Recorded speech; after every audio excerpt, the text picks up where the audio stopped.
নরেন্দ্র মোদী গেলেন, সেখানে কোনো বার্তা নেই শিল্প নিয়ে। এবং কিছু মানুষ এই ন্যারেটিভটা সেট করতে চাইছে যে সিঙ্গুরবাসী হতাশ।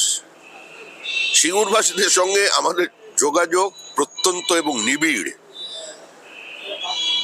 প্রধানমন্ত্রী স্পষ্ট করে দিয়েছেন যে আইন শৃঙ্খলার অবনতি যদি হয়ে যায় সেখানে আর কোনো বিনিয়োগ হয় না। প্রধানমন্ত্রী আর্থসামাজিক উত্তরণের কথা বলে গেছেন এবং আহ্বান করেছেন মানুষকে এই সরকারকে সরিয়ে দিতে। এই সরকার যতক্ষণ আছে, যতক্ষণ জুডিশিয়ারির ওপরে, সংবাদ মাধ্যমের ওপরে এবং সাধারণ মানুষের ওপরে, শিল্পপতিদের ওপরে আক্রমণ চলেছে, ততদিন পর্যন্ত পশ্চিমবঙ্গে কোনো বিনিয়োগ হবে না।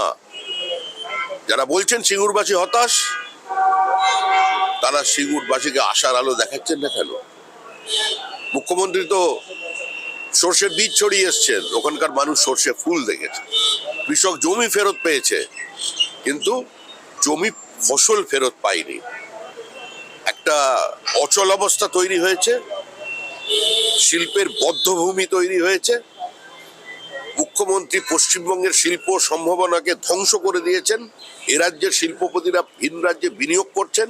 যারা বিজিবিএস এর মঞ্চে দাঁড়িয়ে থাকেন মুখ্যমন্ত্রীর পাশে, তাদের 9 বছরের ব্যালেন্স শিট দেখুন, তারা কোথায় বিনিয়োগ করেছেন পার্শ্ববর্তী রাজ্যে। সুতরাং তৃণমূল কংগ্রেস যাচ্ছে, তৃণমূল কংগ্রেস চলে যাচ্ছে এবং সিঙ্গুরের ওই মাটিতেই শিল্প হবে।